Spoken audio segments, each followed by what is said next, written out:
por que os atores são tão parecidos com os personagens? Eu não sei. Eu tinha visto um vídeo, os atores, assim, tipo, no backstage, eles estavam jogando um joguinho, uma gincana que tinha que acertar várias latas e quem derrubasse mais ganhava. Era o elenco do Flux, essa última temporada que lançou com a doutora. E aí, a reação deles, quando eles acertavam ou erravam, comemoravam, reclamavam que erraram, era idêntica ao personagem. Era como se o personagem deles estivesse jogando aquilo, sabe? Mas não era, porque eles não estavam atuando, eles eram eles mesmos, eram os atores. O John Bishop, a Mandy Gill e a Jodie Whittaker. E eu fiquei, nossa, mesmo? Parece muito eles, parece os personagens, tipo, é muito bizarro de ver. Depois eu tive uma aula, eu estudo atuação metódica. Depois eu vou explicar rapidinho o que é isso. E o meu professor falou que isso acontece, é muito normal, porque o ator passa tanto tempo interpretando aquele personagem que acaba meio que, entre aspas, encarnando aquela persona. É porque assim, basicamente todos os atores gringos usam o método. O que é o método? Um sistema de atuação que um cara chamado Konstantin Stanislavski inventou, criou, para os atores terem como estudar. Porque antigamente não tinha um guia. Tinha música, você estuda escalas, você estuda notas musicais, agora estuda arpejo. Aí na pintura tinha escala de cores, não sei o que, pinceladas. E aí na dança tinha faz esse plié ou isso aqui, sabe? E a atuação não tinha. A atuação era ensinada boca a boca, era passada de fala, sabe? Eu aprendi, aí você tem interesse. E aí você pede pra eu ensinar pra você, e eu ensino pra você, eu conto pra você o que eu aprendi durante a vida inteira, que me ensinaram também, que me contaram. O Stanislavski, ele era músico, era artista, bailarino, e ele percebeu que não tinha um método pros atores estudarem. E aí ele passou a vida inteira dele bolando esse método e estudando. Ele dedicou a vida inteira pra conseguir fazer com que os atores tivessem um guia. Vários atores que faziam parte da trupe dele e que aprendiam o método, ele era russo, então o método foi se espalhando pelo mundo, foram para os Estados Unidos, ficaram um pessoal da trupe dele lá para ensinar esse método. Você pegava uma emoção sua, uma memória sua que você viveu para colocar em cena, o que é muito errado e deixou muitos atores com problemas psicológicos, com depressão. Eles paravam de ensaiar porque, por exemplo, minha avó morreu e eu preciso alcançar essa emoção na cena. Aí eu vou lá buscar a sensação que eu senti quando eu recebi a notícia que a minha avó morreu. O processo de luto inteiro. E aí eu ficava remoendo essa emoção, essa lembrança e colocava em cena. Mas de tanto que você fuça a sua memória por respostas e por emoções, você não consegue se livrar dela. É como abrir uma porta na sua mente que não era para ser aberta mais. Então, os atores começaram a passar mal. E aí, o Stanislavski aboliu isso aí. Mas teve uma moça, a Stella Adler, que ela entrou pra trupe dele. Ela era americana. Ela conseguiu fazer um esquema para não usar essa memória das emoções. E no método dela, na técnica da Stella Adler, é usada a imaginação. A imaginação é imaginar. Então, você se coloca no lugar do personagem e imagina a situação, e aí você alcança a emoção a partir dessa imaginação de se colocar no lugar dele. No caso de Doctor Who, eles passam em média 3 anos atuando,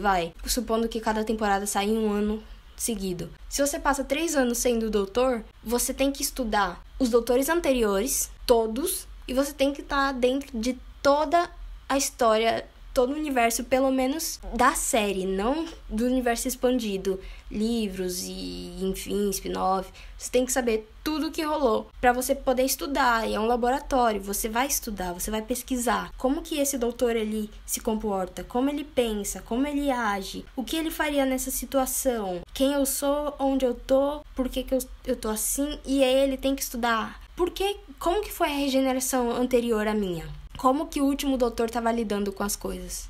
Será que foi uma relação boa? Será que a regeneração ele chorou porque não queria regenerar? E como que eu vou lidar com isso quando eu tiver com uma nova regeneração?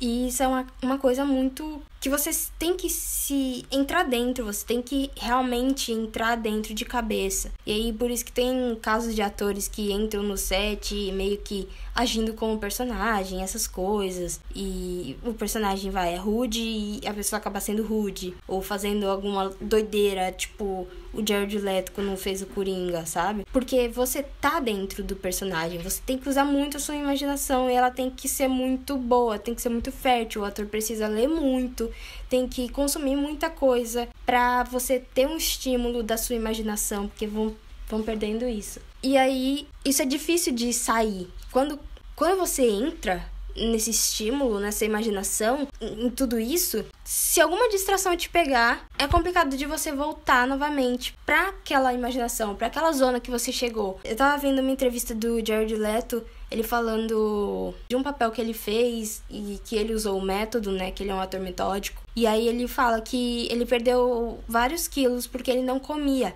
Porque se você vai comer no intervalo da gravação, aí você vai pedir uma comida ou vai no restaurante, aí você sai do personagem. E pra você voltar depois, pra voltar a gravar, aí é outro trabalho. E como geralmente é muito rápido, tem tempo pra ficar no set, é uma correria e tem tempo curto pra isso, pra gravar cada cena, pra cada coisa. Então eles entram dentro do personagem de verdade. E aí quando você passa muito tempo nele, né, estudando sobre o personagem, sobre aquela persona, você estuda tudo sobre ele, sobre o universo e tal, como se comporta, você acaba se comportando como ele. E aí eu fiquei pensando, faz sentido. Aí eu fui ver uma entrevista do Peter Capaldi e ele tava falando como foi pra ele entrar, se tornar ator. E aí ele cita o Chekhov, que é um dos alunos desse Stanislavski que inventou o método. E o Chekhov também tem técnicas dele que são variantes do método.